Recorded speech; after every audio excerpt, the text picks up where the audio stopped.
Bismillahirrahmanirrahim. Assalamualaikum warahmatullahi wabarakatuh. Waalaikumsalam warahmatullahi wabarakatuh.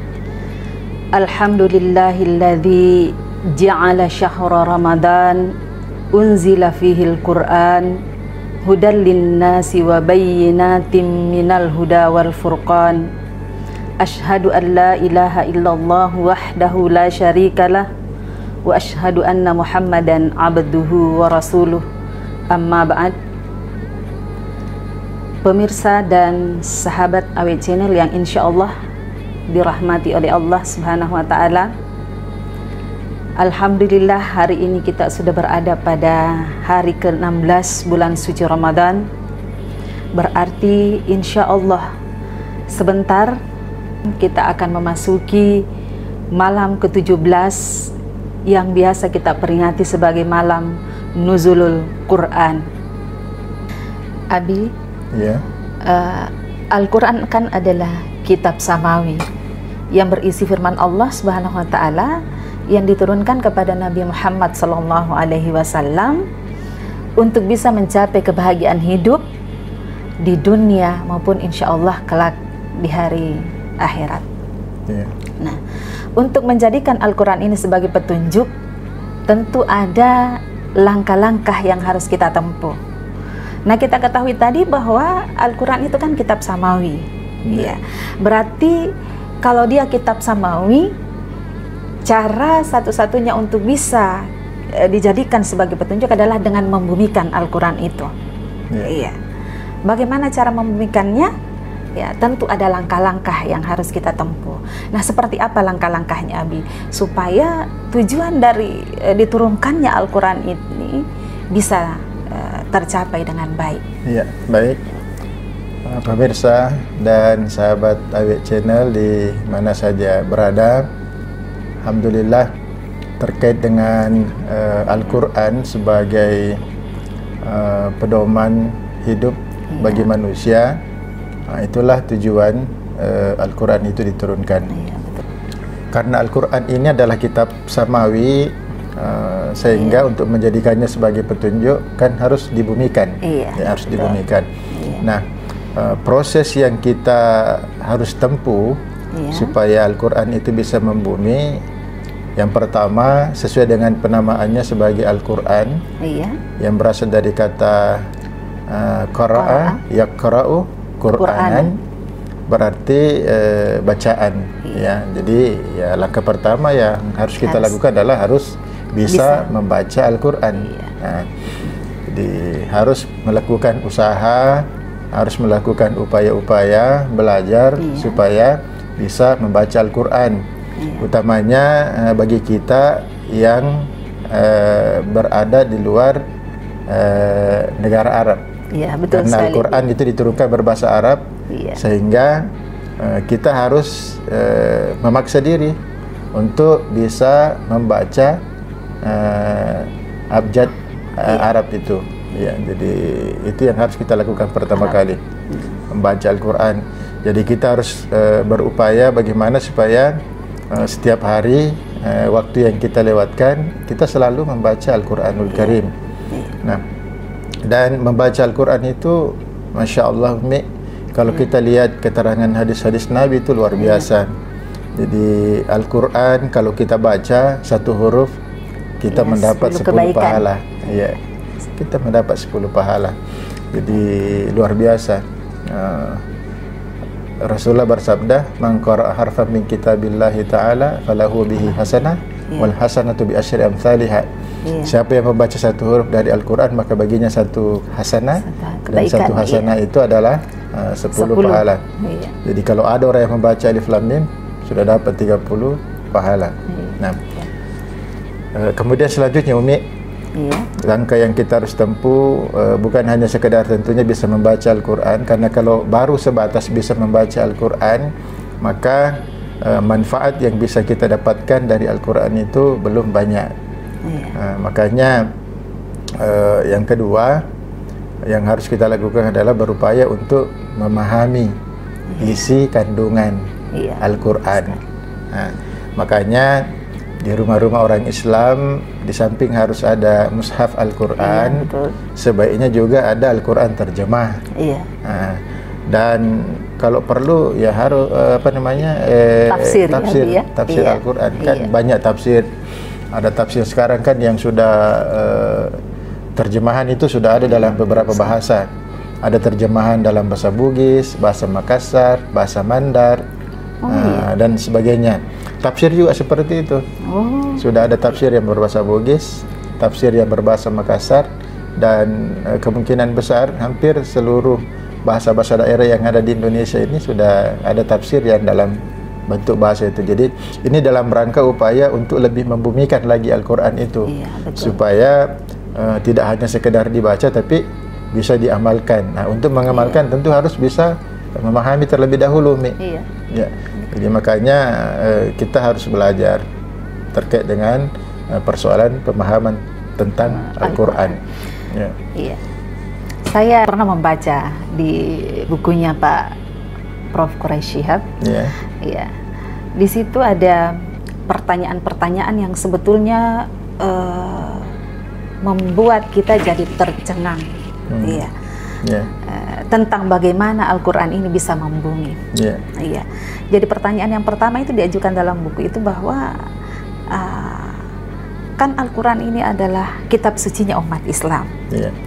Jadi pertanyaan pertama yang diajukan adalah apakah setiap rumah-rumah orang Islam itu di dalamnya ada mushaf Al-Quran? Iya. Lalu kemudian dijawab, jawabannya ternyata dari hasil penelitian itu bahwa tidak semua. Iya, tidak semua, belum semua. Iya, belum semua. Jadi ada rumah orang Islam yang tidak ada mushaf Al-Quran. Yang tidak ada mushaf Al-Quran di dalamnya. Padahal semestinya itu, Mi, di dalam satu rumah itu ada berapa orang di dalam?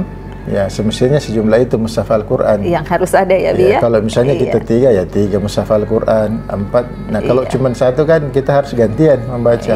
Padahal mestinya setiap hari itu kita bisa sama-sama lah membaca Al-Quran, atau mungkin kita bisa menandai bacaan kita masing-masing kalau kita memiliki satu mushaf Al-Quran untuk satu orang. Kemudian ada lagi pertanyaan selanjutnya, Bi. Dilanjutkan pertanyaan itu.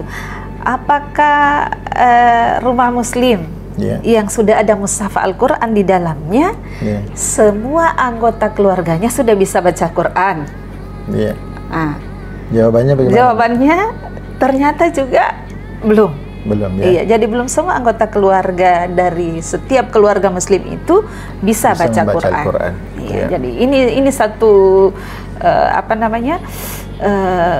tugas juga bagi para mubalik untuk bisa menggalakkan guru-guru mengaji khususnya ya, Bi, ya, agar bisa memberikan pembelajaran kepada anak-anak kita. Tapi sebetulnya sekarang sudah alhamdulillah, Bi, karena di mana-mana kan ada TPA, Taman Pendidikan Al-Quran itu sebagai sarana untuk bisa mendidik generasi-generasi milenial sekarang untuk menjadi generasi Quran ini.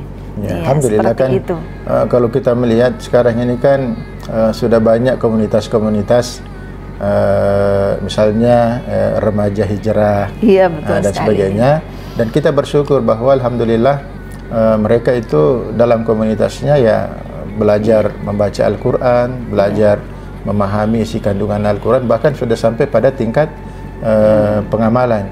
Betul sekali. Jadi sangat luar biasa, Bi. Di sekolah-sekolah juga seperti itu, Bi. Ada kelompok-kelompok kajian misalnya, ada kelompok-kelompok hafiz Al-Quran, bahkan ada kelompok tahsinul qiraah. Jadi sangat luar biasa sebetulnya upaya kita supaya setiap muslim itu bisa membaca Al-Quran lalu kemudian bisa memahaminya, Bi.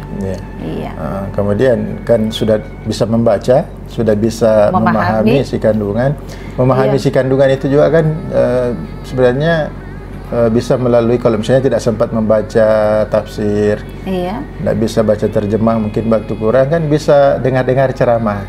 Betul sekali. Mendengarkan ceramah, datang ke majelis-majelis ilmu, entah itu di masjid, pengajian-pengajian dan sebagainya. Atau kalau misalnya juga tidak ada waktu untuk itu, ya mungkin sambil kerja di kantor bisa buka YouTube, cari konten-konten yang mengajarkan tentang Al-Quran atau kajian-kajian tentang Al-Quran. Jadi sekarang ini sebenarnya tidak ada lagi alasan untuk kita tidak bisa membaca Al-Quran dan tidak ada upaya untuk memahami isi kandungan Al-Quran, karena fasilitas sudah luar biasa banyaknya ya. Tinggal kita saja, keinginan kita, tinggal kemauan kita, upaya kita apa mau bersungguh-sungguh ke sana. Nah, terkait dengan langkah selanjutnya Umi, ya bisa mengamalkan Al-Quran itu. Jadi apa yang kita baca, apa yang kita pelajari, usahakan kita bisa aplikasikan dalam kehidupan sehari-hari.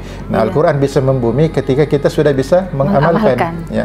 Dan ketika kita sudah bisa mengamalkan Al-Quran, maka Al-Quran itu betul-betul sudah bisa dijadikan sebagai way of life. Jadi jalan hidup kita, pedoman kehidupan kita.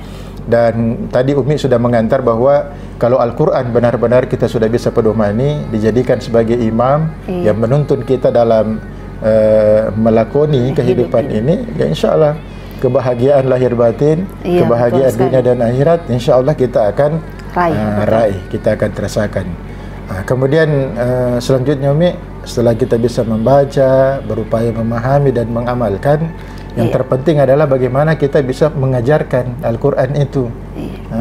Jadi jangan berhenti hanya sekedar mengamalkan saja, tapi berupaya untuk mengajarkan. Paling tidak mengajarkan suami, mengajarkan kepada istri, kalau kebetulan istrinya belum bisa baca Quran, atau istri mengajarkan ke suami kalau kebetulan dapat suami yang belum bisa baca Quran, atau orang tua untuk mengajarkan kepada anak-anaknya.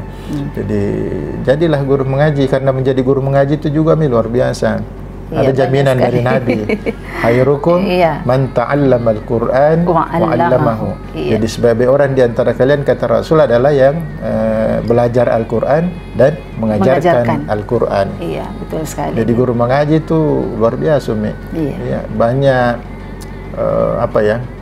banyak fasilitas-fasilitas bonus di dunia ini yang Allah berikan. Ya, jadi yang jadi guru mengaji itu kan sebenarnya dia termasuk golongan penolong agama Allah. Kan ada janji Allah dalam Al-Quran di surah Muhammad ayat yang ke-7, Ya ayyuhalladzina amanu in tansurullah yansurkum wa yuthabbit aqdamakum. Wahai orang-orang yang beriman, jika engkau menolong agama Allah, maka Allah pasti menolongmu dan akan mengukuhkan kedudukanmu. Jadi ini janji Allah dan itu pasti terjadi.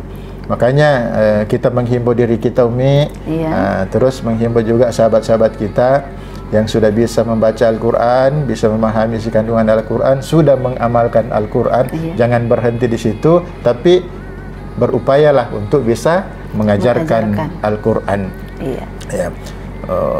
Kita ini kan, Umi, ya, pengalaman jadi guru mengaji, kita memulai hidup kita berumah tangga itu dari sebagai nol, bahkan dari minus sebagai guru mengaji. Tapi alhamdulillah rahmat Allah Subhanahu wa taala, berkah dari Allah itu luar biasa. Jadi apa yang kita rasakan saat ini, ya kita berat menduga bahwa ini adalah nikmat, rahmat yang Allah berikan kepada kita dari upaya kita dulu mengaji itu tanpa dibayar lagi, Mi, ya. Gratisan. Tapi ya ternyata benarlah bahwa Allah pasti menolong kita. Jadi terkait dengan persoalan kehidupan kita di dunia ini, Allah tidak mungkin akan zalim terhadap orang-orang yang menolong agamanya, memperjuangkan agamanya, lalu membiarkan dia hidup terlantar. Tidak mungkin itu. Apalagi kalau kita tulus, kita ikhlas, maka Allah akan mempersiapkan untuk kesempurnaan pahala kita nanti di yaumil qiyamah lagi, Mi. Insyaallah. Kemudian terkait dengan menjadikan Al-Quran sebagai pedoman hidup, jadi kita memang bisa melihat juga, Umi, ya, sebenarnya itu pola interaksi seorang muslim terhadap Al-Quran juga sebenarnya beragam, bervariasi. Ada orang yang berinteraksi dengan Al-Quran itu baru sebatas fisik Al-Quran saja, jadi interaksi fisik, ya, hanya baru bisa memegang mushaf Al-Quran. Kemudian belum tentu dia bisa membaca dan selalu mau membacanya. Ada yang seperti itu. Ada yang lebih ini lagi, Bi. Biasa Al-Quran itu yang masih interaksi fisik ini ya, biasa Al-Quran itu hanya ayat-ayat pilihan saja yang dipajang di rumah-rumah, ya, kaligrafi ya, sebagai hiasan dinding, tapi itu sebetulnya tidak ada masalah, justru malah lebih bagus sebagai pertanda bahwa orang itu, ketika ada orang yang memasuki rumah itu, pertanda bahwa orang ini adalah orang muslim. Iya, tapi jangan berhenti sampai di situ. Interaksinya hanya sebagai interaksi fisik saja.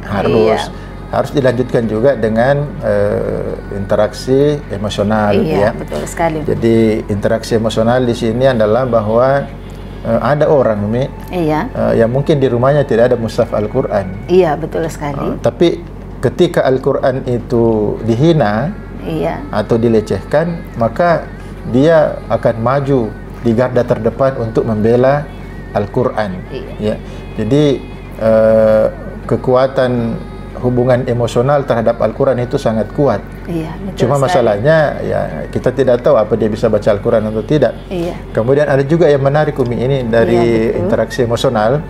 Ada juga orang tertentu yang hanya tertarik dengan ayat-ayat yang bisa dijadikan doa, ayat-ayat yang dijadikan sebagai pelaris. Utamanya ayat 1000 dinar itu kan banyak sekali yang di surah At-Talaq di akhir ayat kedua dan awal ayat ketiga itu dijadikan sebagai jimat, dijadikan sebagai wirid tertentu, tapi ya hanya sebatas itu saja. Dia tidak berusaha untuk memahami, mempelajari dan memahami ayat-ayat yang lain. Padahal sebetulnya luar biasa kalau kita mau mengkaji Al-Quran ini. Satu contoh saja, misalnya membaca ta'awuz, kan, a'udzubillahi minasyaitonirrajim. Kalau kita mau kaji ini lalu kemudian memahami benar-benar makna dari ta'awuz, itu luar biasa, Bi. Kan ta'awuz itu kan kita memohon perlindungan kepada Allah. A'udzubillahi minasyaitonirrajim. Aku berlindung kepada Allah dari godaan setan yang dirajam atau yang terkutuk. Jadi di sini sebenarnya bisa memberikan kesadaran kepada kita bahwa dalam mengarungi kehidupan ini kita butuh pertolongan Allah untuk melindungi kita dari godaan setan. Karena memang setan kerjanya begitu. Betul sekali, Bi. Pokoknya setan itu tidak akan berhenti menggoda manusia. Dan itulah perjanjiannya dengan Allah Subhanahu wa Ta'ala. Diberikan kesempatan untuk menggoda. Tapi ada orang yang bisa lolos dari godaannya, bahkan setan akan takut sama dia ketika dia ikhlas dalam memohon perlindungan kepada Allah. Dia ikhlas melaksanakan perintah dan selalu memohon perlindungan kepada Allah. Jadi luar biasa sebetulnya kalau kita mau betul-betul mengamalkan ayat-ayat Al-Quran ini. Jadi seperti ta'awuz, kemudian basmalah, Bi. Bismillahirrahmanirrahim. Dengan nama Allah yang Maha Pengasih lagi Maha Penyayang. Luar biasa. Di sini kan ada pengakuan, Bi, bahwa dengan nama Allah, bahwa segala sesuatu yang ada ini kan ada karena Allah Subhanahu wa Ta'ala dan milik Allah. Dan milik Allah. Jadi ketika kita ingin memanfaatkan apa yang ada karena Allah ini atau fasilitas yang sudah disiapkan Allah buat kita, kita harus izin dulu kepada pemiliknya. Itu sebetulnya yang harus kita pahami. Nah, ini yang kurang dipahami oleh kita, sehingga jangankan ini biasa lupa lupa dia, padahal mau makan Bismillahirrahmanirrahim, mau apa saja Bismillahirrahmanirrahim, kita permisi kepada Allah. Tapi itu yang kurang atau yang belum kita pahami seperti bahkan, apa sebetulnya. Orang-orang tua kita dulu yang tingkat keikhlasannya begitu tinggi, jadi apapun yang dibaca dari Al-Quran itu semua bisa menjadi obat. Betul sekali. Karena memang Allah berfirman, wa nunazzilu minal Qur'ani ma huwa syifaa wa rahmatul lil mu'minin. Jadi telah kami turunkan pada Al-Quran itu ada obat penawar, dan rahmat bagi orang-orang yang beriman. Jadi sebenarnya nih Al-Quran, Umi, luar biasa. Jadi ketika kita berinteraksi dengan Al-Quran, bisa membaca, kemudian bisa memahami, mengamalkan, itu luar biasa sekali yang bisa kita rasakan dalam kehidupan kita. Nah, terkait juga dengan yang betul-betul sudah bisa membumikan Al-Quran itu yang melakukan interaksi dengan Al-Quran dengan interaksi amali. Ya. Interaksi artinya betul-betul apa yang diajarkan dalam Al-Quran itu betul-betul dia wujudkan dalam bentuk amal, diwujudkan dalam bentuk perbuatan. Inilah yang dimaksud dengan membumikan Al-Quran, artinya bagaimana isi kandungan Al-Quran itu kita wujudkan dalam bentuk praktek kehidupan kita sehari-hari dalam bentuk amal. Dan itu luar biasa kan, ajaran-ajaran dalam Al-Quran itu memang adalah ajaran yang luar biasa terkait dengan persoalan kesehatan ada di dalam, terkait dengan persoalan makan minum juga sudah diatur di dalam. Walaupun ada beberapa hal di dalam Al-Quran itu bersifat umum, tapi kan ada penjelasan lagi dari hadis-hadis Rasulullah Muhammad SAW.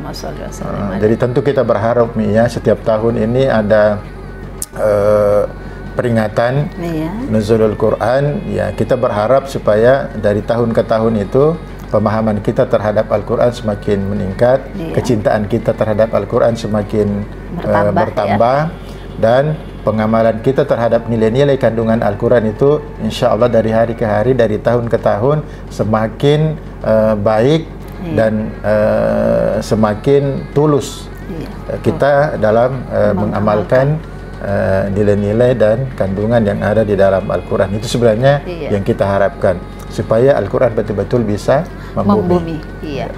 Barangkali itu cukup, mudah-mudahan apa yang kita sampaikan pada kesempatan ini bisa bermanfaat, bisa menjadi pelajaran buat kita semua untuk semakin meningkatkan kualitas keberagamaan kita dengan menjadikan Al-Quran itu sebagai way of life. Wabillahi taufiq wal hidayah. Wassalamualaikum warahmatullahi wabarakatuh.